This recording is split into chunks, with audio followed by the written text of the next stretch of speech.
This is the second meeting of the DPW Mitigation Committee. It's August 12th, 2026. All fifth police are here. Pat Heffernan, here's the town Hancock, Mark Crowley, Daniel Swallow, Robin Davis, and Shannon Sexton, and myself. So we're all here. This session is going to be regarding transformers, and I know that not many people here deal with transformers, but it's really one of the most important components that we're going to be addressing as an organization. If you don't know for sure what a transformer looks like, that's my front yard. Okay. Right there. And in fact, that one was lifted up about, I think, 10 inches because of flooding. So it's not really put that high. Was it built originally like that, or was we added that after the storm about the last flooding storm about 7 years ago or so. It was knee deep. My front yard is elevation 4.2, so it's I get flooded occasionally. So that's one thing we'll be addressing. So, Press, you had that done, or the city? Well, I asked if I had some contacts at the DPW. You do. And they did it. Pure. Okay. You knew a guy. I'm sure who. I know a guy. I didn't know who's the ownership of transformer. If you have a transformer in your front yard, whose is it? It's a DPW. I've got one on my front yard too. Yeah, me Yeah, too. well, any place where the services to buildings Right. are underground, that's what you got to get. Yeah, that's And you'll know too, if you ride, especially say down 4th Street, Town Road, there are pole mount transformers. They're kind of two different types. They got the pole mount. It's kind of, unless you look up, you won't see them. A little smaller, or you got the bigger ones that are on the ground. Okay. So, the pole mounted ones are the cylindrical cans. That Yes, you the see gray. They're gray. Color. Yep. Yep. Okay. What they basically use for is kind of like the high voltage lines. They kind of step down or decrease the voltage that comes into what your voltage would this come to the transformer typically? Oh. Gosh, you're gonna ask me that now, and I'm not gonna remember off the top of my head. I can't remember It exactly. goes down to 220. Yeah, correct. Yeah, it gets into your standard house or commercial, whatever. Yeah. So that's where the fun happens. And you're saying there's more pole mounted ones, or are there more of those? Or about even? I would say Well, it's probably about even. More and more with the new developments are all Yeah. they're all Daniel, where we ground. live, it's all. Yeah, where I live, it's all that. Yeah, I live in. You must have new construction. see that's the thing. A lot of your new homes, newer developments, we have to underground everything. I think all the wires are underground. So So it comes You have- up to you the have box to- yeah. ground. and then there's little pedestals. You get it to a transformer, it can go to a little pedestal because pedestals a little smaller. They'll can do certain houses. They can only do a certain amount of houses. There's 6 houses on my cul-de-sac, Mhm. and that serves it. I don't know if it serves it. 6 of them are 4 because there's 2 on Cedar. There's 2 houses on Yeah, Cedar. maybe And the houses. they were Yeah, older. They may have been. they might have been different. Yeah. Quick question, how deep are the wires that then connect in with the ground transformers? Usually they're several feet to ground. They're not really deep, but usually our water lines are roughly got to be at least about 42 inches in the ground. So those lines are a little above that. They don't They try to must keep them together. almost be wet. They're cased in. No, it's The Yeah, wires are all those things. cased in, but now the newer ones we put them in conduit. Uh-huh. So but you're right. There a lot. Like I have a pit in my lower level, Yeah. green level for the elevator, and if I have a lot of rain, water will come in there. Yeah, because I mean you're at elevation 4 feet, and then the water table's 300. Yeah. Right there. So Yeah. that gets flooded. So I mean, anyway, but you're not as concerned about like the lines getting wet. Like not because the you have lines it in- because they're all solid lines in there. And it's just where they come up again when they're flooding. They're going to come up out of the ground. They're going to tie into the transformer and then run out. But the underground lines are basically all cased in. I don't have a picture, but yeah. Okay. But on the few times it's happened, and I had a lot 3 blocks down that was the same elevation. I was probably from 88 to 2004, probably flooded 4 times over that period. And since I've been in house here, in 2004 to 26, I've probably been flooded about 4 times. And I'm talking, knee deep. And I'll walk down my driveway to get out of there when it's flooded. I can hear this thing hissing. Often Yeah. wonder, it obviously didn't get up to the lugs that it got into, otherwise it would have shorted out. I don't know what would happen to me, but that would be a good thing. So that's what we're talking about. And since these are, we've addressed the pumping stations by this previous committee. Getting them. Most of them have submersible pumps, but you gotta get the electric panels up high enough so that they don't get wet. Well, this thing, it's right at ground level, right, a foot or two above ground level. So when we start getting flooding a lot, we're gonna have it in the future. This is gonna be one of the first things that we have, regions that's can operate, that's going to get it. So even though we're not talking about all the technology there, but we just have to know that what we're going to do with this piece of equipment when floods start coming. So that's why this is really. That's an extensive repair. I mean, if we're gonna fix every one of those things. Well, that's where the story goes. Yeah.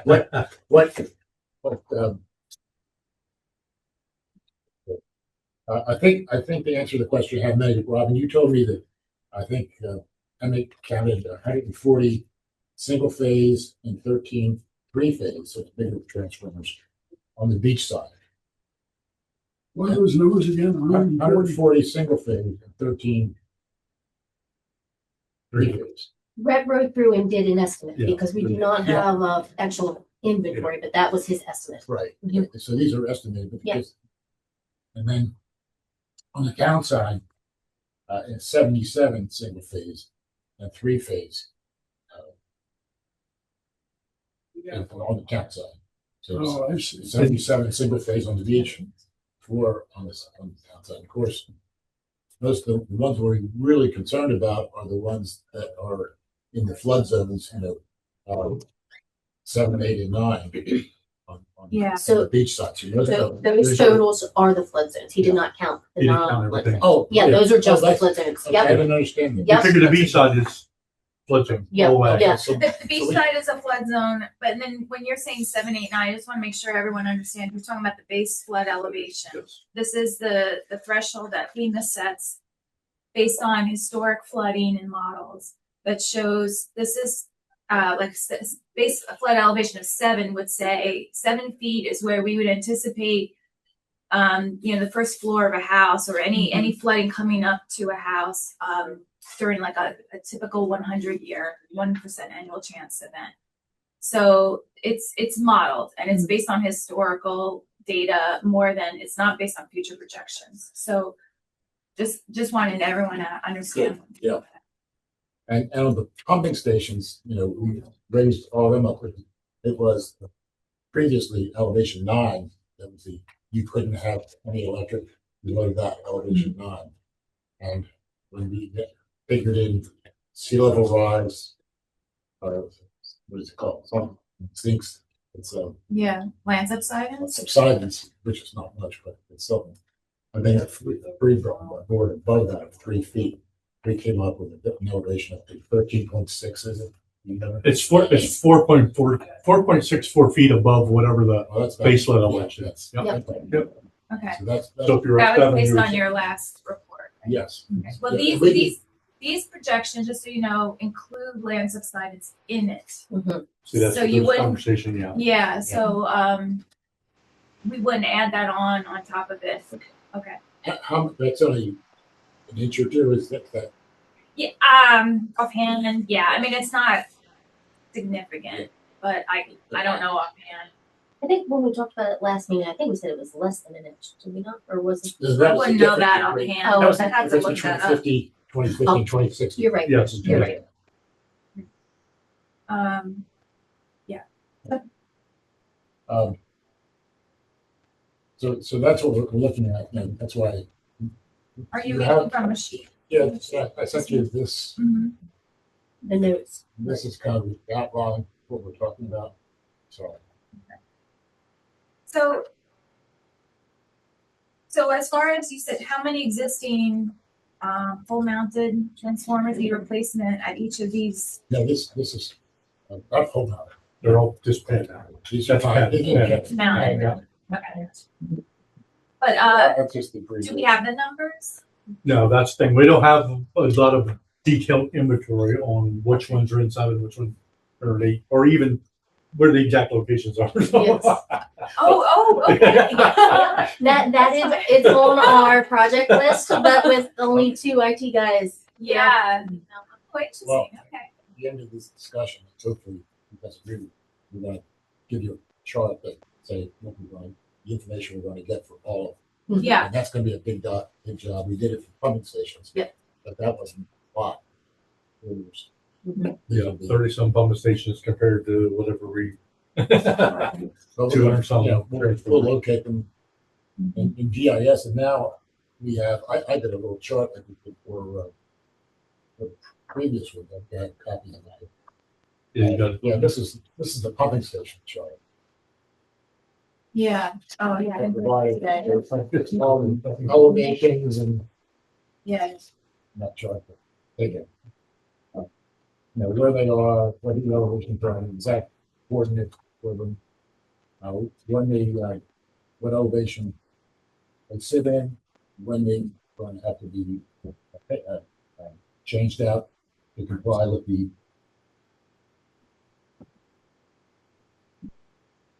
what we agreed to as far as getting picked up in time. Sea level rise issues. So, So you're thinking that over time and inventory, you could create a similar spreadsheet for the transformers? that's what I was thinking until yesterday. I started working with a company, Forerunner. They can, if we give them all the data, or we can go out. There is a software that they can put on layers, take off layers. We can do it for streetlights. We can do it for fire hydrants. Yeah. We can do it for transformers. We can do it, and you can just note on the map instead of just on a spreadsheet. Right. It says, and then you can pinpoint and give Like a details. on it. GIS map. Yeah. Yeah. But it also talks about maintenance. When's the last time it was maintained? You know, so we can keep the data records of all that. This is a little offside, but this is going to be really helpful to this conversation that the city of Lewis is just starting related to digital twin. Excited about that. Yeah, and so having all that data is going to be really helpful if they're able to model and use AI to simulate the different events and how things get impacted. And we want to get involved with that, get to that, get invited to that event. Oh, okay. Yeah. Well, Yeah. yeah, I'm kind of connected in, so I will Okay. ask. We And you guys, I think they're planning to invite you anyway. But we didn't get a notice. We sent it to the town. We didn't get it. You didn't get it? No. Okay. So I think, I'm assuming we're part of that. So if you would check on, They were working with the deputy. Yep. yeah, Khalil sent me a copy of the notice when he got it. Russ, is this committee focusing more on the pad mounted, or should we also be looking at these pole mounted because I guess the question is, could they be vulnerable to a wind event or a tree falling limb course. event? Of course they can.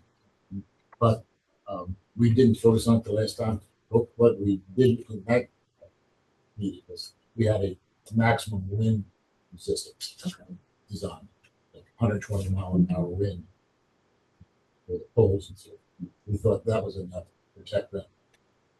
But trees fall on them. Sure. They're more vulnerable. It wasn't flooding, so wind, concern. So that's what we handled that. So this is just things that flood. That's the focus of this committee here, Yes, is the yeah. flooding Well, reduced events. I guess we made an assumption that Mhm. that isn't a problem, a big problem. It could always happen. I think, major storms, we haven't had many poles fall. No, not really. Does anything about, like, does one pole mounted transformer serve one house or is that? They can serve. It's a size. It's filled by different sizes. That's like, we get the pad mounted that happened from my front yard, the size for that house. But a pole mounted one is It's the same. It's just a little smaller. okay. Could it have a domino effect? down the The line. one in your front of No your one house goes is down and then not it just affects your the other house. ones further down that electrical line. We have 4 circuits throughout the city, so you have One redundancy. right next door. We're learning a lot. Yeah, so Yeah. like if one transformer goes down, the whole circuit. I mean, Right, not like the Christmas tree lights. Yeah, that's right? right. Okay, It's good just, enough. whoever's on Yeah. that, on that Yeah, transfer. right. I think the other big concern with maybe taking the pole mounted down to pad mounted is that there is limited space in some. So if you take 4th Street, for example, the houses are literally on the road. Right. There is Yeah. nowhere to put a transformer down unless you're taking somebody's yard space. So- And that in itself could be upsetting to, even if there was space, some homeowners not sort of seeing the public good of it would Correct. be upset maybe. Correct, yeah, Okay. lots of factors. So then the next item, kind of addresses that. What do we do with these sites? We could, of course, elevate them, but nobody wants a tower sitting as a transformer on top of it. Yeah. That's probably not feasible. And we can put a single pole there, I guess, and put a transformer and then run it down, the wiring down underground from there. Mhm. That's not very appealing either. So we weren't involved with and haven't used submersible transformers before. We weren't even sure they existed because we didn't know anybody around here in this area that has them. And we found out there's 2 types. There's of course a submersible that can be buried, but it's usually in a vault and so forth. And then there's an occasionally wet transformer that only gets wet, 24 hours duration. It's not sitting in water all the time. So, Seems to me if you're gonna do it, you might as well do it for a long time. but I think with those, you could probably just put it on a platform high enough. Well, could we take a step back for Sure. a minute? Yeah. So what we're talking about is, like in our last meeting, I think we said 2060 was a good year to plan to. I was Well, going do you to. want to talk about The that more? minutes say that we said, I think they're right, that we would check, we're going to check with city Mhm. and see if they were, now we're going to do that this next meeting and see if they have any interest in going that way. Okay. But everything up to date in this area, it goes to 2050. Okay, So I didn't think we should change it because we'd be out of step with everybody else at that point, just for a few inches. So it depends. I mean, it's up to you, right? But I just think it would be worthwhile to have consistency if we're looking at the transformers today, and then the next meeting we're looking at something else. That all of your infrastructure you're planning to a well, this was consistent. probably the last thing that we're going to be addressing. Okay. Everything we have to address. Other than things that we don't have full control over, like plumbing fixtures in lower areas. Well, that's really a building code city handles, and hopefully they'll be involved with that. Like, we could talk with them about things like that, like your faucet for your hose or things like that. We are doing things that you don't be that fed into a water source for your house, Yeah. but we're not doing anything about that type of Okay. fixture. All right. Well, I guess assuming then we're sticking with 2050.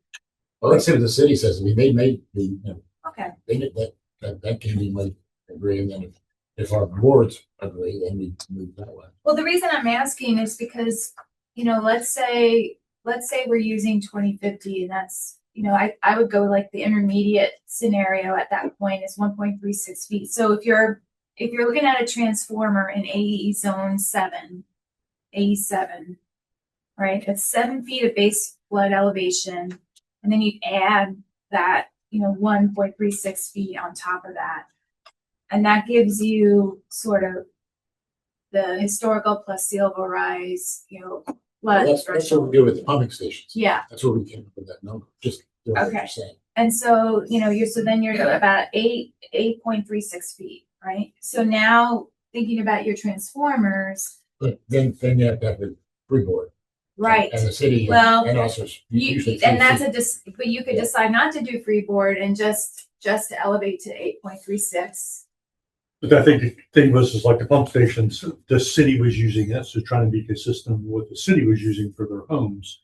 We kept trying to keep it on the same level as theirs. So, I Using think- that, not, okay, so you're wanting to use the city's Well, I freeboard think- as your I think so. elevation. I mean, Okay. we could raise high, be including the 3 foot freeboard, maybe, but it still would be pretty terrible in your front yard. It looks bad enough. The way it is Well, now. that's where I'm going with that. Like the whatever height you ultimately plan to might determine which version you like Yeah. more, because as it gets higher and higher, you know that you have to elevate. and what was You went into discussed design with issues. with the panels for the pump station too. It's not just raising the transformer up to 10 feet. The crew has to go work on it. Yeah. So normally you need 3 foot around it, platform, to be able to safely work on it. So now you got to get up there somehow. So this thing starts turning into not just a 3x3 box. It's now a 12x12 elevator with a step, with Yeah. steps. So you Yeah. might as well put it back on a pole. Yeah. So it's again, it's So, okay, but this is good because like I needed to understand like, yeah, like so a pole is preferred unless you're submersing it. Well, no, I don't think, No? I don't think a high pole, I don't think people are gonna enjoy that either, because it's, again, it's, you have to get up there, like he's expressing. So I don't think we would want to put it up there. I think, I'm thinking it didn't quite get there, but I think the occasional flooding type of transformer that can be put on a pad would be the solution. Because we'll have flooding more frequently, but if it can get wet for 24 hours, every couple months or something like that, it's probably fine. And it's about, I think it's 20 to 50% less than the total submersible. Cost wise. Cost, yeah, 20 to 50% less than total submersible. And we're not down in the vault, which increases the cost a lot. And getting working on those things is much worse than something where you can Yeah. work on. So I'm thinking at the end of this, we may end up recommending the occasional flooding transfer on a pad might be the solution. So we need to assess what occasion, whether this is. And we got some experts. Well, and that's gonna depend on whether the OST, right, occasional submersible transformer is going to be elevated at all, even if it's just a few inches. Like what would you consider? Do you do like what you have in front of Press's house and raise them up, so they're, I don't say don't look as bad, Yeah. but if you put them 2 foot, and so you might have them 4 or 5 feet off the ground. Yeah. Well, But then you use your I guess partial ones, and the chance of them getting flooded just on a regular basis was less, but because they're up higher. Yeah, because there's going to be like, let's talk about Lewis Beach. There's going to be, 2 types of flooding events to most watch out for. It's going to be your big storm events, which the big ones, the ones that have flooded your house most likely. Okay. And then there's going to be the high tide flooding, right? That nuisance flooding that we're seeing more. Cedar Road will have that, right? From time to time. And we're going to just see that more frequently, like for sure. Like there's all kind of data. It's like, yep, parts of Lewis will see that every day by 2100. So I would say like the occasionally submersible would be smart to design it so it's dry during the high tide flooding. And then we're okay if it's going to get hit by the bigger storm events, because those are going to be less frequent. But you wouldn't want the frequency, constantly getting inundated, right? Because that otherwise you'd probably want. But my question is, I don't think anybody wants to answer it. I don't either. Will people still come if we build it? Will they still come? That's the thing. I mean, if you're going to get rained on and flooded every week, Well, no, I know. I mean, that's property values.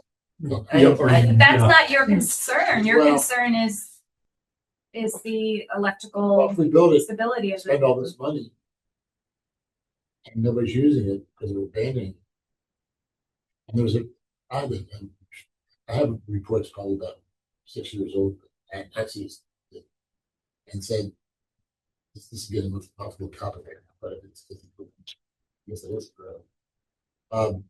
That they predicted, that they said that properties that's prone to sea level rise today is greatly overvalued because they aren't looking, I mean, 2050 or now maybe 2060 is not that far off now. And they talk about you won't be able to get insurance because insurance like California and Florida would start really impacting. Yeah. And then the other thing, banks, which usually give you a 30-year mortgage, aren't going to talk to you. Or not give you a 30-year mortgage. I mean, you might get a 10-year mortgage, but you don't want that.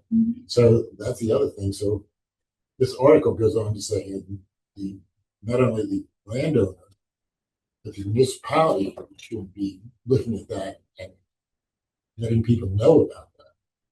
Because think about it, that's some of the highest priced houses we have. And they pay the highest taxes. And if they start going down, that could be really dangerous. And that in 2050 is not that far off. Right. Yep. No, that's true. It strikes me that if you were to put together a scenario where you put in the higher priced devices, transformers out there, and the sea level rise continues such that people move and the transformer is not used, you can still use that transformer elsewhere. Yeah. I mean, Yeah. you kind of move them up the hill as the water rises. Yeah. And instead of putting those transformers in the higher areas right now, you put them in the lower areas and reuse them as required as time goes by. I don't know if that's a valid. Well, I mean, because technology keeps changing, so are they still? Speaking of technology, Is it out of the question to have it on like a floating platform, kind of like a floating dock that goes up and down, or is it just? I think that's a great idea. I did a sketch of that. Yeah. Okay. Yeah. The question is the wiring. You know, it's still Right. hardwired, so Yeah, you'd have to work it somehow so you'd have the coil, right. because again, it's going to be the same thing, not only about the cost of just whatever, if you do the fully or the occasionally, that means raising them up. Well, currently the wire coming out of the ground is only this high off the ground. You can't just splice you're not going to be able to splice it. So you're talking about running probably new wires. I wanted to do it for our pump stations. Yeah. Yeah, we accepted it. Yeah, he Has it ever been done before for transformers? Not that I'm aware of. So it would be. No. But that was one of the two options that we came up with. It was just a wild hair. Yeah. I mean, But it's, you look at it and you think, no, that's not impossible because. And what I was thinking is you'd have a submersible pump station that's sealed so that the salt water wouldn't get into the sewage treatment plant. Right. Salt water and sewage treatment plants don't go together. It'll kill. And so that's a sealed. Oh, shoot. I'm so sorry. Here, we'll get some paper towels. We'll pause for commercial interruption. It's the I was on a real roll. I was, yeah, they're fine. Cool, thanks. So, While you're doing that, let me just say that I think we ought to lead, not follow the city's My notes were small. elevation, There we go. All right. Noted, Bob, I heard you. There we go. because they'll be slow and it'll be complicated. Bob, say that again, because I think everybody missed. I don't think we ought to follow the city's floor elevation to avoid floods, because that becomes a homeowner's issue. It becomes a city issue, who lives where. it just gets a lot more complicated. I think in this elevation, in this question, we ought to lead with, our target elevation is whatever it is, whatever we determine. And of course, our infrastructure has to work, as flawlessly as we can afford to, and look out into the future, whereas the city is in some ways playing catch up. And, of course, the city uses it now. And I think. You're saying, you're talking about like 2050, is that what you're referring to? Yeah. I think the county uses that. I think different programs working with them, PhD is using that. So Are they using that for the treatment plant? Because, I'm not sure of that, but I think it. because sometimes, I mean, Bob's right, like from the municipal level, they're gonna be focused on like properties, right? Residential typically, and so that's a 30-year mortgage roughly, right? That's how you get to 2050 pretty Yeah. easily. And then when you're thinking about critical infrastructure, you want to think about the design life of the things that normally you're planning for. A wastewater plant, I believe, has like a design life of like 80 years or something. Well, we had our first workshop meeting, with the design engineers in the county, because we're going to be partnering with them, Yeah. at least helping them along with the design. We don't have any official status, but since we're going to be the biggest user. If the county's planning 2050, I'd just be And I surprised. asked the engineers, appreciate this, what year when they looked at it. They didn't know. They didn't have a year. They don't have it. I was. Yeah, I mean, when Preston and I used to design them, we'd go for a 30-year. that you know what that Standard. it Yeah. sounds crazy, but I see that happen over and over again. And it's like people aren't realizing that the projections and like kind of the conditions that you're going to be experiencing will change. So you really want to have a year that you're planning to, Yeah, but they had no answer to that. Give the number. are they including future conditions in there? They have to be, but I don't know how they came up with what future, what it is the future. They were given a number, I guess, Oh, and. Well, that report that was written by that engineering firm, not GMP, but the other. GHD. That report had levels in it that they were trying to build, oh, they they did. put cost estimates to building to a certain water level. Well, At the existing In treatment. any case, like I mean, like if you were Delta and you're planning asphalt on roads, that's a different design life. I don't know the design life of a transformer, or pump station, but like Well- everything has a kind of a design life. Now, BPW can just average that and say all critical infrastructure, and we're gonna average that design life and really plan to that. Or you do have several choices. You can go with what the city does. You could go. I understand Bob's Well, it's point. not. It'd be good to. I was going to even ask you this question. Maybe you really know it. I wonder how many other municipalities you hear that kind of number kicked around. Well, a Is it- lot of is- folks are using 2050 at the municipal level That's what I was thinking. right now. That's one of the. But But we they should stay in line with them, not just because it's the city, Bob, but because people around us.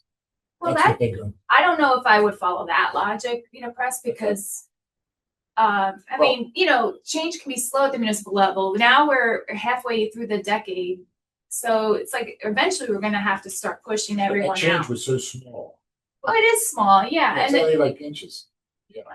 but so if you're planning something to stay dry 90% of the time and then you're a few inches off, maybe now it's only gonna be dry 80% of the time. But does that matter? And you said Let me that- say, I think it matters, and last time we had a mitigation committee, we were using the middle line, 2050, and then we added 3 feet because it was an arbitrary number, but it sort of pushed us out past the high line at 2100, I think. And the city I was on one of the committees for the city, and they ended up just saying, well, we can't really get to 2050, but we can add 2 feet, and that's what they did. Um, uh, and they just defined it that way. But they couldn't get anything that was a consensus passed about 2 feet above sea level, or 2 feet above base elevation. Well, I mean, right now, that's a good number for the city to be working with. It is. So, it's well within what we think future conditions will be. I think to Bob's point too is when the city come up with the freeboard, there was always that debate because they're in the CRS, so the higher freeboard, the more points you get for your credits and things like that. But that in turn, when you keep raising that level up, the height of the house is going up. Yeah, But then you're bumping up against the max height limit. yeah. So then it's, And- well, we want to build a 3-story home and And the city did give you, if you went up above that, they allowed your base floor elevation. But the other considerations on the city side, which sort of make it irrelevant for ours, is they were saying, well, 2 steps out of the garage is one thing for most 70-year-olds, but 3 or 4 is a lot, and a whole flight of stairs for 70-year-olds might be too much. And, so they had a lot of other things that I think are irrelevant to us setting a reliable target. And, the day after a storm, we've got to be up. Not everybody else needs to be operating at 100%. Yeah, I mean, that's absolutely true. When you're dealing with critical infrastructure, you want to be the most conservative that you can afford and get away with, design wise. Now, cost and design will create constraints. Just like that air gap issue, in the city maybe creates constraints when they have to increase the height of a building. They might have to adjust their planning, but that's where BPW would be is, okay, what's our wish list in terms of if we were to take the most conservative approach and plan to the most, highest number that we think is kind of reasonable. And then what does that look like from a design standpoint? And then what does it look like from a cost standpoint? And then if something with the design is just really not very feasible, then you can kind of start looking at the trade-offs.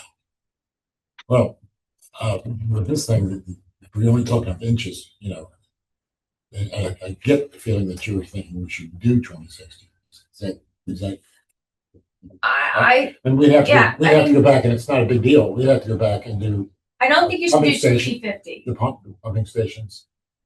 Yeah. We add that depth into the design. Yeah.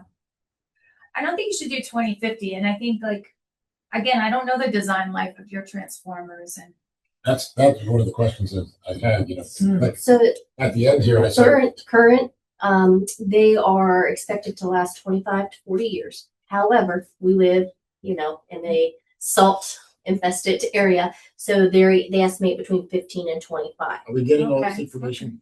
Mhm. And so I did talk to Rhett a little bit. So what he sees a lot is that outside casing usually fails a lot sooner than the innards. So what he does, we don't really have a real maintenance tracking program. So it's really hard to say, yes, it's been refurbished.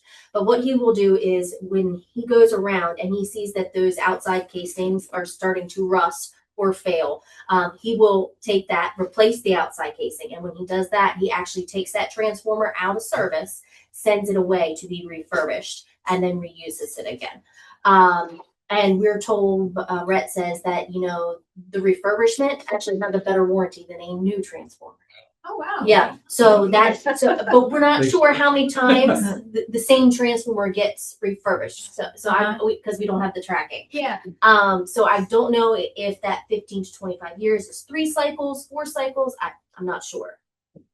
Okay. Yeah, I think Well, Sharon that's- makes a good point that I once heard somebody, actually Mark Harris on the planning commission say, if you allow a house to be built there today, there's likely to be a house there 80 years from now. But it might have some replacement, some repair, some other things. And I think that fits for our infrastructure, you know. And somebody does something designed for a 40-year life is most likely going to be there 80 years from now, you know, with paint and repair. What's everybody else think on this 2050? I think we should plan to 2060 because we're already bumping up against time at this point, and we should just try to coordinate with the city on it. That's my opinion, but I'm curious about your internal resources at BPW. Do you have the staff and the models to do some of these design projections coupled with economic projections to help determine which locations would be best for like an upgraded semi, the ones that are, you know, can I mean, I don't think semi-submersible? that's gonna be difficult. I Okay. don't see, you know, because if we're saying that we're not gonna be totally flooded all the time, it seems to me that it's gonna be flooded for 24 hours or something rather than for weeks at a time. Mhm. I Well- think I'd lean towards the occasional, since it's, you know, 40% less expensive, 20 to 40. But don't you still have to raise them some? And Yeah. that's Oh, yeah. part of You it. have Yeah. you have Right. 2 types Yeah. of flooding, Right. high tide flooding. Like in Cedar Road, right? Like high tide flooding, and you have the storm flooding. Mhm. So storm flooding, less frequent, but high impact. High tide flooding, more frequent, maybe less impact. But it is gonna get more frequent in that And area. that's No So doubt. figuring out those locations Yeah. and Remember back in the day of the construction grants when we designed sewage treatment plants and pump station, everything, they made a requirement to get funding of a 3-foot freeboard. You know, not 2 feet, not 18 inches, but 3 foot. And everything had to be able to withstand flooding of 3 feet above standard. And that, you know, I don't know how that carries these days, but Oh, there are not many grants. no, but it's interesting that it's, It's 3 in town now, Great, yeah. in the 100 I year. think so. I think so. You've been up. I would imagine. Yeah, it the used to be like existing- 1.5. Existing Yeah. treatment, Three. existing treatment that was built. They went to 1.5 because you still get the 2-foot credit on your zeros. Yeah. And given BPW's role in managing critical infrastructure, even if we select 2060 and the city goes with a different number, we're trying to protect, you know, very important Mhm. infrastructure here. So Yeah. I think you'd have justification for it. Yeah. Depending on what it is. Do you want to be accused down the road of not being conservative enough with Now your you're playing planning? dirty. Well, I mean, Yeah, no, I'm not pushing back. you know, people I'm are, fine. yeah, if the people are out of power for a long period of time, and they're like, why wasn't that elevated more? I mean, I think when you're dealing with the public safety and critical infrastructure, you err on the side of being more conservative as your costs and designs allow, you know. So then we can see, if we do 2060, then we can see, all right, what does that start to look like? What is this transformer, you know, and then we can look at these options, like how high up do we have to go? And again, are you wanting, you know, but if you're looking at the occasionally submersible, maybe we're more worried about that high tide flooding, like frequent flooding. And so then, you know, it's not like you're having to go to 9 feet or. Yeah, I'd like to get more information on, you know, what the occasional, what it means and what they feel comfortable designing it for, because that answers the questions, you know. Yeah. We don't want to do it if they say it's once every month and, you know. Well, you're going to have, by 2060, you're going to have weekly flooding in parts of Blues Beach at high tide. So I think Well, it's we're doing that nuisance flooding study. I think once that's Yeah. complete and they finish that model, we'll have a better idea of what areas we should really specifically look at. Yeah, exactly. And that'll be really, site specific. And I can give you general idea, like I can give you general locations now. Mhm. But like that'll Yep. be even better. Yep. Yeah. Who's doing that study? University of Delaware. Not me, Good. but Yeah, yeah. a different department, but Yeah. Good, good. So I can say, oh, Yeah, it'd be good to know for these occasionally submersible transformers, how long can it stay wet without it That's my point. going The defunct? literature that I've seen, it's just it's general literature. Say 24 hours. That's not a hard and fast. Don't go over 24. But that's what it's. And Danielle, for a high tide flood event that is going to increase in frequency, is that just comes in for like 6 or 7 hours and goes out, or what does it look like? in the yeah, future? typically that would just come in for those, few hours and go out unless, well, sometimes you have, different times of the year, there might be a few cycles of the high tide flooding because of the moon and the alignment with the earth and all that kind of stuff. Okay. And then separately, if you happen to have a storm, even offshore, that's blowing the water, you might have things stack up over time. But generally, it would be just that one cycle. And we have we have the ability for it to drain.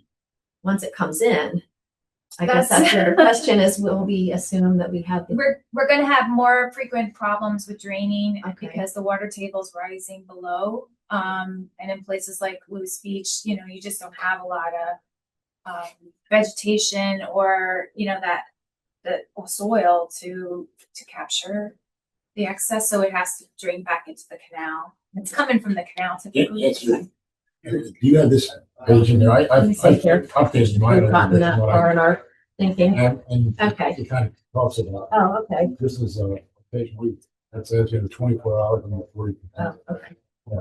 So that's the kind of. Oh, I did know that. I did notice that. Yeah. Answer. When you were thinking to people, I was thinking like. Oh, yeah. What happens after 24 hours? Well, it probably doesn't go away right away. But you don't want to do it for often. Sure. I think that's the biggest thing we've got to decide today. Is when do we?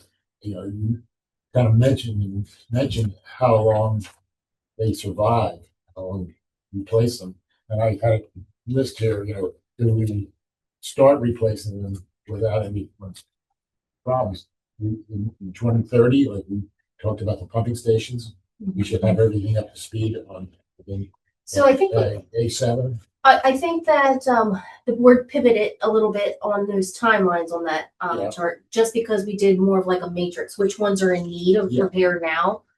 They make more sense to move forward than something that we just actually did a repair 2 years ago. Yeah. Yeah. But we had, there's A7, we said 2030, and then A8 was 240, and Mhm. that's Just kind of gave us a Gave us- baseline to. what we should be doing. Also, I was curious, do you know, like even if the occasional submersible transformer would have a similar design life of 15, 25 years, or maybe because it has some flooding? I was looking for the quotes that Tom sent us right before this meeting. Yeah, I saw. Was that for occasional or a full submersible? I called him, but he's busy. Yes. And he tried to call me back because I was getting out of the car. I didn't get the Mhm. call, and so he's still working on that. Okay. So I asked that same question. I don't know which So transformer he's talking whether about. this is either a fully submersible or occasional, but it diminishes with the salt air to 10 to 20 years. Yeah. Yeah. Okay. So you have to factor that into your cost. Yep. Yeah. So a totally submersible might be needed. Yeah. If that's the case. For that volt, for So that protection. We're just really getting up on that. Mhm. Because Yeah. Last month we've been you finding them out. Well, and you know, again, like, I mean, you kind of noted, you're gonna be creating this, you know, a sheet and a GIS map of all the locations, and then over time with the nuisance model, right? Mhm. You can run the locations and see which ones are most likely to be wet more frequently, and then that becomes a prioritization. And it could be that, I mean, if you're embracing, let's say, occasional submersible transform, it's not for all of them. Maybe it's just for the highest risk ones, and then you're falling That's back the to something else, risk ones, you know, or the submersible. ones that are, you know, in the lowest elevation. So that's what we're using the, you know, You're using, well, but, okay. It depends though. I mean, you know, lowest elevation typically would be most vulnerable, but you could have other factors like it's right behind a dune and it's furthest away from the wetlands and the canal. I mean, there's other factors. like Sharon was saying, we difference in could cost are- triage on it, you know, Yeah. we've kind of done that in the pumping stations already. What are the difference in cost between these two types of? As I Yep. say, the Yep. the only thing I've seen is a 20 to 40% difference. 20 to 40%.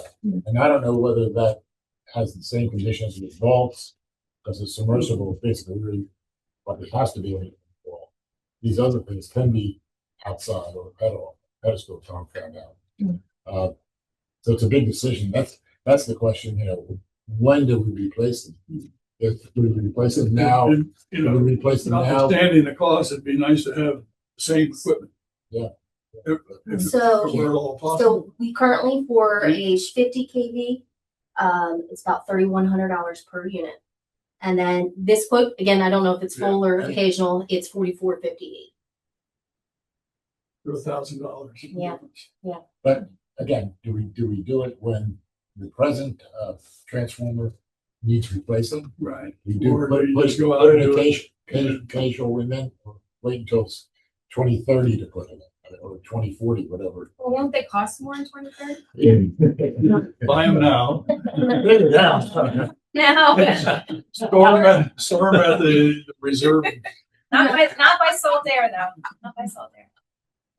What about things like firehouse, the hospital, you know, places where you Yeah. really want to maintain electricity? But I'm assuming those are also further away from any kind of the flood There zone. are special cases. Okay. But I think all those that's just like the hospital and firehouse. I think they're all in the flood. Nothing, they won't flood. I don't, yeah. Yeah. But, Okay. but they're, I think it's just like the pump stations. We've got a group of them that are not in the flood zone that the previous committee focused on the floodplain. That's what I think this is, and again, not saying the other ones are not as vulnerable, but Well, but you do have like what is it, the healthcare center that's in Pilot Town Village. you know, it's close, but it's out, it's not in the flood zone either, I don't think. It's close. There's some areas there. Yeah. But you know, what we come up with is not hard and fast. Your special cases, obviously, but for the Yeah. average, I guess is what we're looking at, and we'll triage it as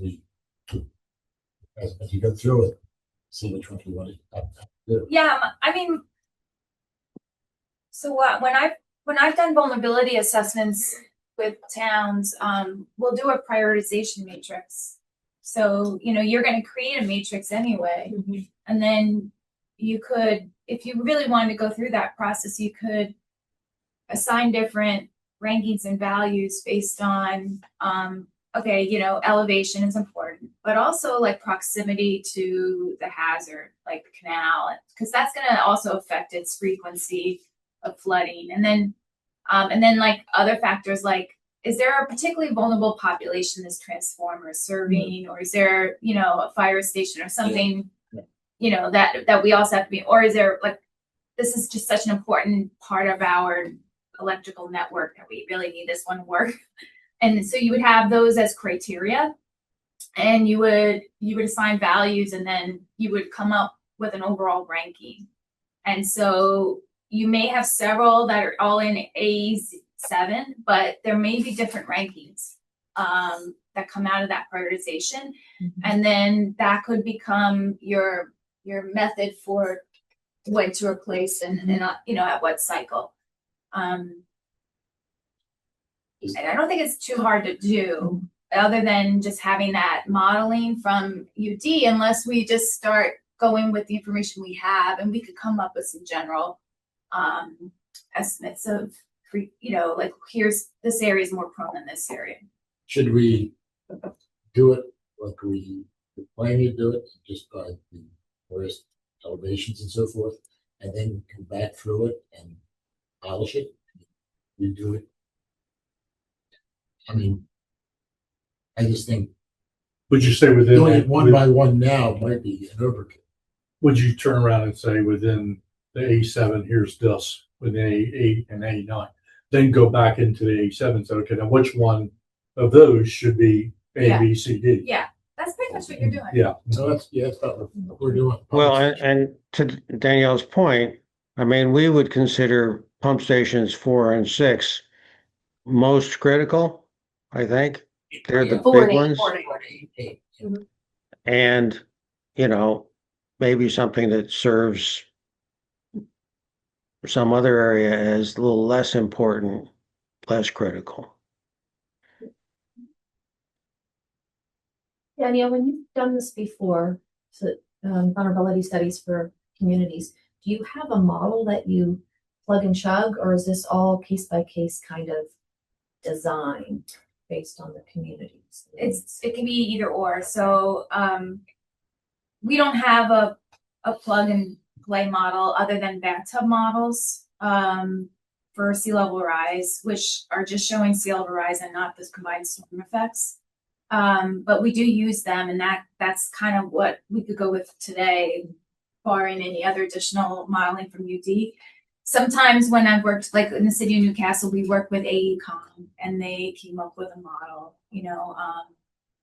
so it just depends on like having engineering, expertise and consultants behind it or not. But you can use you can go with kind of the basic bathtub model, and it's kind of showing, it's looking at pretty much elevation and proximity. Yeah. And it may not account for as well, like if a neighboring parcel has a big berm that they built up on their own, it may not account well for things like that. But it's not a bad tool, and it can be used. It's simplistic, but it can be used. Okay.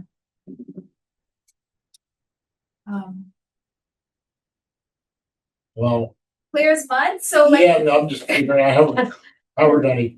yeah, how are we going to proceed? Yeah. Were you hoping to do replacements all at once? No, right? No, You'd have to cycle. Just like what we're doing now. Because you have a lot. We do know it's a small town. Yeah. We do know where the problems are.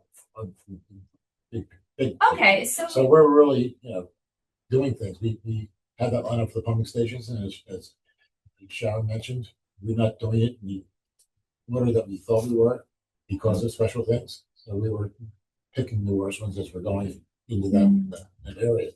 So I think that's working out right. I mean, you just look in general down in California or further on the beach. Yeah. Normally it's flips. Yeah, right. So, again, I think that's what you just look and say, just by knowledge. Yeah. That would be your start point. Uh-huh. Whether it's the same thing with the pump stations, whether that might be an AE8, but that's more vulnerable, even if it's, your 7 is your number that you're looking, but that might be 8, but gets flooded more often. So that's what you want to correct first. Yeah. We might even. Because again, the 87 is referring to a storm event. Yeah. It's not really telling you about high tide flooding. Other than, you're at lower elevation, but it's not telling you. Right. Would it make sense to do it like I was planning to do, or at least I was planning to do? And then when we get all that cleaned up, you can go back and then look at that and then adjust it as needed. We could, Rather than yeah. try to do it all at one time. Okay, so you're, You can do some basic data, get Maybe things kind of, instead of just trying to do it off the top of your head, do it on we some can, sort of sheet and then refine it. And maybe this one that is in an 89, but down here needs to be moved up, and you just move it up on the list. yeah. That would allow us to start moving forward with this thing. And maybe a year from now, after we've had Yep. put it together. That's, No, I'm yeah, serious. it's gonna take, Yeah, I'm telling you. yeah, because I was thinking the Right. first step, Yeah. we need to gather the data, the GIS Yeah. data. So, and like And see what this program does. Yep. They may do some of that, I don't know. Who's Yeah. doing? Forerunner, Mhm. the city's using it for flooding and stuff. And that's who John Ward gave, he's put us in touch with him. And again, once you get the data in there, I mean, they can put, You can do a lot, yeah. it was geared more towards stormwater. And we started asking, and it was like, oh no, we can put street lights, we can put fires. So- But I think we have to provide the data to the program. Yeah. So that means our guys are Yeah. gonna have to go out and GIS. So that's gonna Yeah. take us a little bit of Yeah, time. I mean, Yeah. I wasn't kidding about a year. Yeah. Oh yeah. Yeah. Oh yeah. And then maybe even we can convene this committee in Yep. a year and see what we have and how we can adjust it. We could adjust things. Yeah. I mean, I think that makes sense because, yeah, I think there potentially are gonna be some locations in AE7 that are a little more important than Mm-hmm. others, you know, so you'll be able to Mhm. finesse that. Well, if it's gonna take a year to really get on the ground information, to get it then into GIS, would you consider doing a pilot study on some of these seasonally or submersibles where you can buy a few and put them in locations that you know are gonna flood and be close to, Whoever from my house. and then, I mean, so you've got a chance to kind of test out that transformer itself and See, the, you can hear- see- We're doing and we're the doing that. platform. We're doing that with dark sky lights now. Oh, yeah. Put some in. Around town. Yeah. Well, that's kind of a great idea. I mean, Just do a little pilot, yeah, test them out, and that way you, like, are they gonna work as well? right. Well, let's plan on doing that if Okay. everybody agrees. Then Pilot test and the OS. So what we can do is if you guys think that that's what we would need to do, we'll have to take it to the board and do that Oh, recommendation. yeah, everything Yep. is good. I'm sure Yep. this is just our suggestion to the Yep. board. So Would you want to do a pilot program with a fully submersible and an occasional, or are you leaning more towards just the occasional? I think it'd be great if we had one of each, if we had a place that we can, I don't want to Is throw money away. Is there special maintenance that needs to be done for the fully submersible? I don't know if our It's guys. Probably confined space and all that stuff. I think the submersible ones are going to be a lot more difficult. There's a lot more to them and then just Yep. sticking a hole in the, you know. That's totally. Yeah, I think, Okay, you know, I mean, I'm not saying I don't like it, but it's just, I think there's We gonna don't be need it more, right now. Yeah. because it's gonna be confined space, so it's gonna be training and all that stuff, yeah. Yeah. Okay. I mean, it's more dangerous Yeah. Yeah, for the guys. than insurance. Yes. Anything else? I think you can hit all the topics. I feel good about it. But So when we finally do go to the board, I just want to make sure I've got all my notes. So when we pitch that recommendation, so we're looking at design 2060. Okay. Do we want to consider that formula now, or you want to wait? want me to, no, I think we can do it because Okay. we have the data. Okay, so we're gonna go all Okay, 2060. Do you have that number? Yeah, okay, so the projections tend to be captured in this report by every 20 years. Mhm. 2060 falls in the middle. Okay. It's about 1.77. And I'm doing that by splitting the difference between 2050 and 2070, and I'm looking over here too, and that's about right. So but And that's the intermediate. yeah, I'm looking at the intermediate, and I think that's a fair projection to be using. If we start going beyond out further years, I would recommend we go to intermediate high. But we're tracking right now between intermediate low and intermediate, and then around 2050 we're more intermediate, and then we're going to start going more intermediate high due to acceleration. So Okay. that's their number. The additional on top of that. Correct. For the freeboard. Freeboard. that is your freeboard. That is with freeboard. Freeboard is accounting for sea level rise. Freeboard is that margin of error because FEMA, the floodplain, the base flood elevation doesn't reflect future conditions. So freeboard is to account for future conditions and provide that margin of safety over and above what FEMA gives you. So, What we've been doing previously, is adding 3 feet to it. Yeah, until we are, get to we the are 6 doubling feet. it up. Yeah, the city too. no, Because the city is, For they understood, sometimes round up because also some of these projections are like 1.3, you know, they round up, but that's all based on sea level rise projections. And then sometimes you add a little to create additional margin of error, but it's basically accounting for sea level rise. The reason that, for example, the reason that Lewis went from 1.5, correct me if I'm wrong, Bob, but the reason they went from 1.5 to 3 feet is because of the sea level rise projections are showing that there's more of a progression going on. And they felt that 1.5 feet wasn't going to be sufficient. And then why they added it to the 500-year floodplain is because sea level rise is going to kind of maybe potentially alter the floodplain and expand it in some areas. Is that how you I understand? think that's right. And also the models for those projections are what are called bathtub models.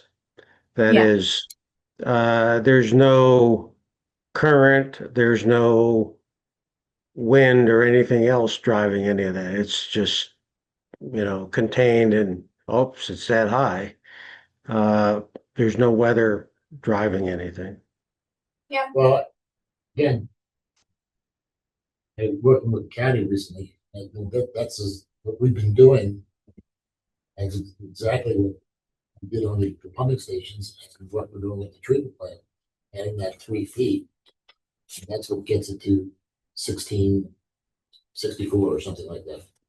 1364. yeah, I think what they did is they took the base flood, Yes, that number in Which- 2050, 2050. and then added 3 more feet to 3 it. more feet. Right. So it ended up being whatever the base flood, 4.64 feet. And we call freeboard everything above on that. Well, yeah, all right. Freeboard includes sea level rise, but you can always pad it with additional margin of error.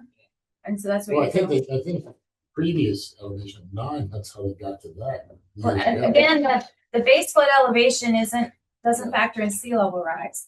That's the whole Yeah. reason It's back. people start putting in freeboard is Yeah. because it's historical, so it doesn't really reflect future conditions because our nature of our storms is changing and everything. Yeah.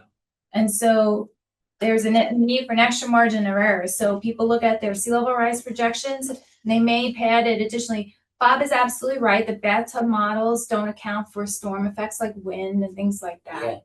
Yeah, so rounding up is good. And you're also dealing with very critical infrastructure in a wastewater plant. I mean, think about that. It has much larger design life. It's going to go out beyond 2050. So it's smart to add more. I mean, so you're adding 3 feet To that, to Yeah. which projection? I think it was, whatever it was back, I don't have to. I thought it was the I middle thought- number from 2050 to It last. was the high, it was just below the Yeah. high. I think it was the one point around three here, six. and then you're adding in 3 feet. That's Yeah, right. a little shy of 4.5 feet. Right. Yeah. And then Plus this. you're subside- adding 3 feet subside- outside of We're adding the 3 feet on top for wastewater. for the pump stations. Well, And I know they're doing it for the treatment, the new treatment. We did it for our pump station. you're kind of taking care of your freeboard for more than beyond 2050 that way.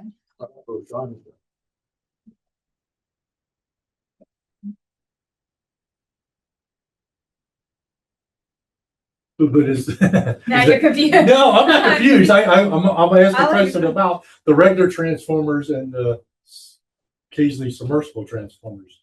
Yeah. If you're adding all this extra. Height. Yeah. I don't want to say this in the wrong way. Is there a need for the occasionally submersible transformer? Can't you just put your regular transformer at? Yeah. I mean, but that's what we're going by these numbers. If you go AE7 177 plus 3, you're going to be raising that thing up 11 feet in the air. Yeah. At that point, again, do you need the occasional submersible? Well, we're not gonna do it. Yeah, because you just put the regular transformer up there. Right. That's, Like, and that level is for that high impact storm. Right? Yeah, the extra 3 feet is for the unforeseen crazy storm. Crazy Yeah. Hurricane Sandy Right. type storm. That's really a standard practice in engineering is that 3 feet. 3 It feet. really is. But it's a good point. If you're gonna put it up that high, do you need to go to any extra expense for a special kind of equipment? Because it's always gonna be high and dry. That's the expectation. But we're not, the reason we were gonna use the occasionally flooded is to keep it low. And Knowing- not knowing add that- the extra 3 feet then. No, yeah, that's what we, Then that's a different Yeah. scenario. Yeah, that's a different, yeah, then that's a totally different. that's taking. If you don't If you keep it at, If you don't use the 8 additional 3 feet for the No, horrible storm, Right, then it should be submersible. I would argue that for even the occasionally submersible, it wouldn't hurt to have some inches of elevation off the ground well, it'll be, because you're just. It's how often can an occasional submersible get wet? It would have to be that's, at whatever That's- level that's the big. expectation is for the high water, Yeah, not the high the, tide. not the superstorm. Right. So you still need to raise it for that and then have the submersible for the superstorm, if you don't go the extra 3 feet. Does that make sense? Yeah. it's like a, Yeah. from show the beach out roughly. Yeah. Bed, high tide.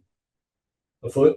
Yeah, Above the foot road? or two. Okay, if that, so- if that, So yeah. say if you just say, okay, we're gonna raise this occasionally one up a foot, Yeah, but put the occasional submersible, but because when it does storm, Mhm. it can get wet. yeah.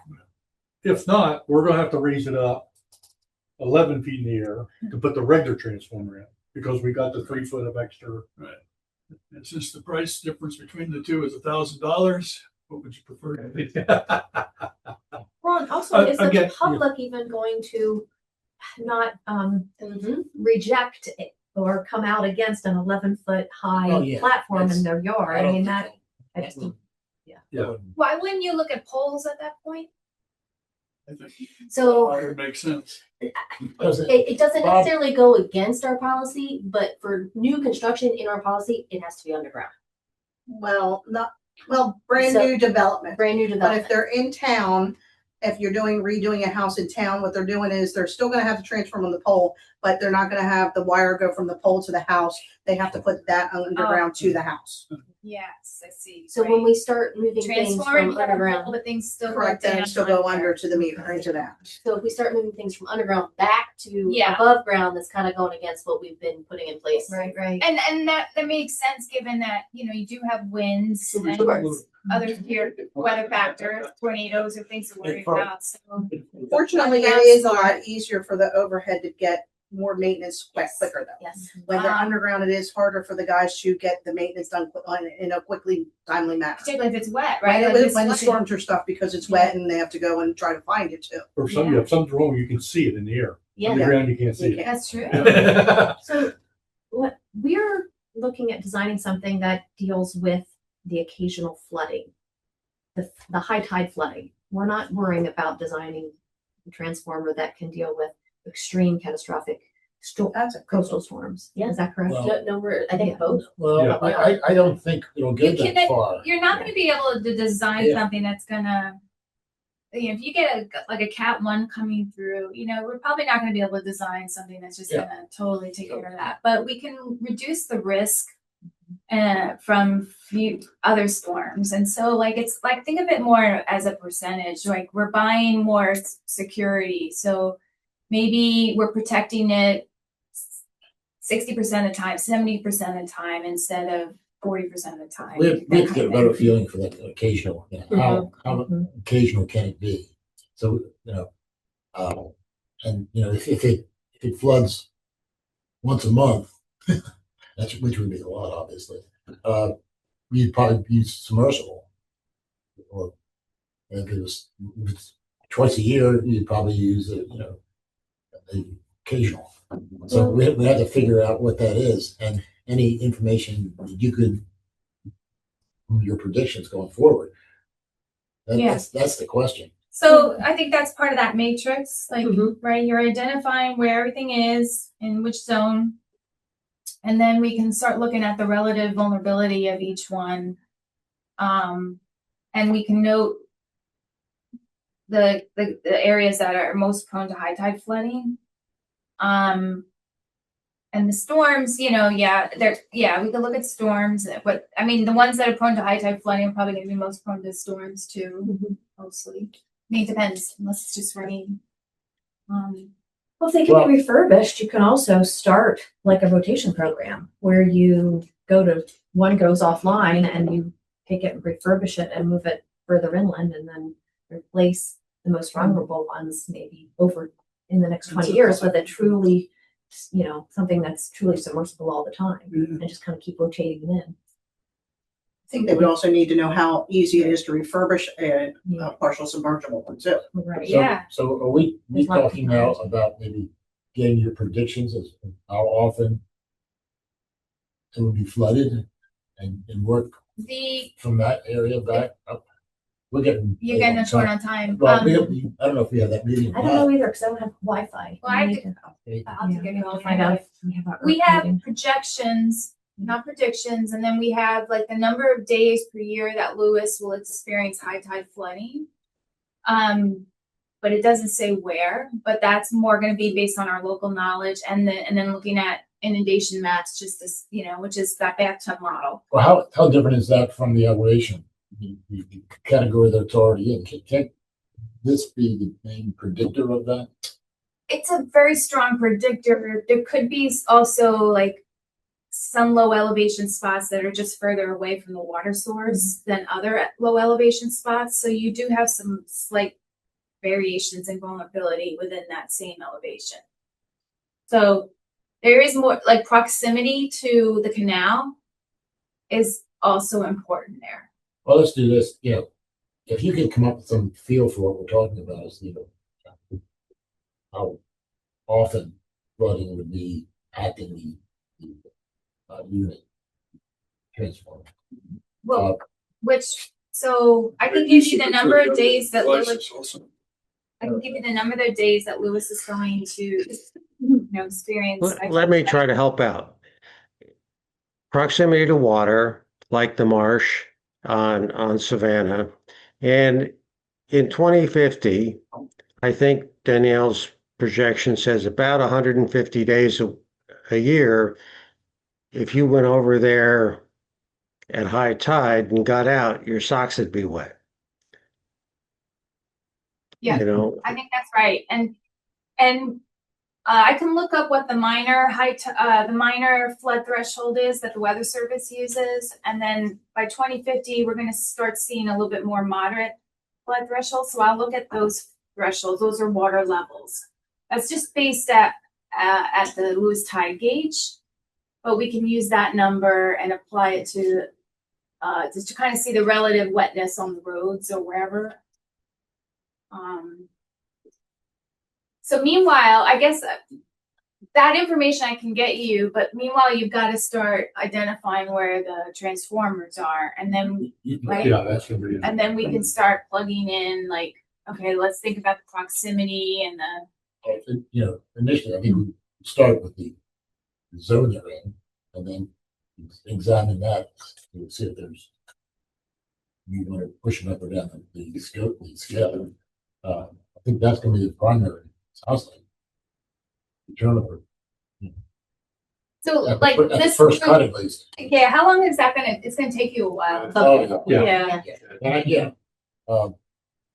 We can meet tomorrow. Even if this group's not really together by then, we could still always like call a meeting and we could review that and then think about like those other factors and start ranking them. It's just, the board would have to, Yeah. because we're ending at the end of the Let year. us get a feel for Yeah. what that's gonna take, and then when we space it, we'll take this as far as we can, what we can do.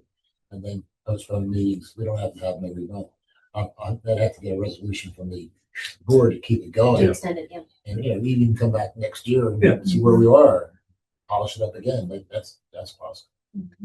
So, So I know that next meeting you wanted to kind of Yes. listen to Back Bay. Yes, I think we're, I think also from today, maybe we come back and we find out more about the occasional submersible, how long it can stay wet, how Right. often it can get wet, those types of things. and costly, How And easy cost- is it to maintain? That was a Yep. good yes. question. And then we should also, if we were to disband at the end of the year, we need to provide some sort of recommendation to the board, or at least a summary. To continue. If we want to do a pilot program, we should probably have sites in mind. So Yeah. maybe just be thinking about, as you're out in your daily life, you see a spot that looks like it floods all the time, just bring it to the next His meeting. front yard.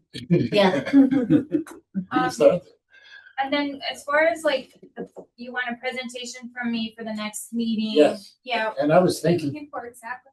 well, I think most of the people, here, and I'd like to even invite the rest of the board, because this would be a really nice presentation, and even EERC, I could even suggest that they may want to sit in on this, because I think it'd be really good for all of us to hear that, and, what it is, I think we have a good feeling of it, and, what causes it, what are its potential, what can we do to minimize it, just a good overview of what it's all about and what it means to us, safety and operational. So Back Bay flooding. Back Bay flooding, yeah.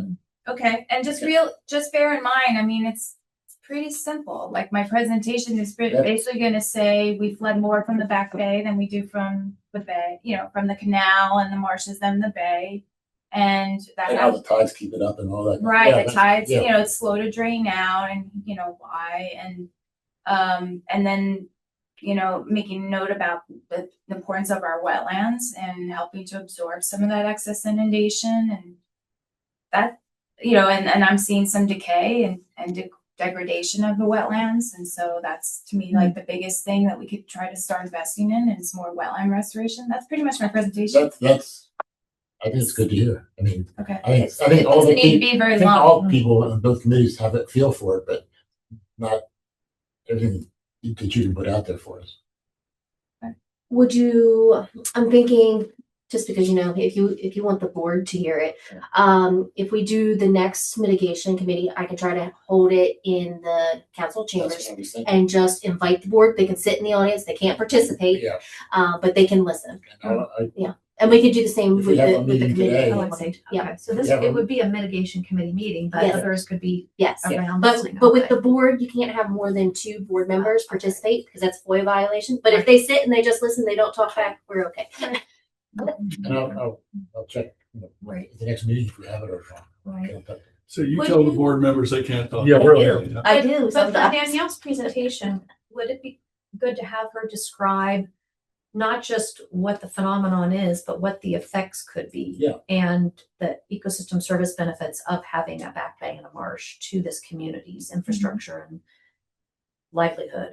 Because I Yeah. mean, especially if we invite ERC, it's Right. economics, environment resiliency. So I'd like to. Yeah, I think Okay. it should be on that, yeah, Okay, so that we understand the importance of it. right. I mean, yeah. That's okay. So with she you? piled it on you, didn't we? Do you have a date in mind? Well, Well, I thought we had a date. Oh, we did. Oh, We we did, did. we did set one. Yeah. Okay. It was It's right September before- something. Hold on here. our meeting next week. Next month. Okay. That's what we planned. Yeah, it was right before that The one. ninth? Yes, correct. Yes. The 9th at 1. That's coming up. Feels like it's coming up soon. September 9th, is that it? Will you reach out to Ashley and see if the council members? What we need. Yeah, on that day. Yeah. Yeah, I want to talk to Bill because they have might be because they have the, I still think you could do it. whatever the next meeting's called. No. they're- I'm kind of wondering about that. That's what I was The thinking. EERC. How much do they weigh? Well, Yeah. we could just get the floats to take it and pontoons. It's gotta be somebody working on it. That I helps. just want as a patent. to Then give them a chance to- it can be any, Anything else? Sure you. then it could be any kind Right. of. That's- Are we adjourned? Are we adjourned? Oh, yes. It'd always be. Motion to adjourn. Thank you. Yes. All in favor? Aye. Aye.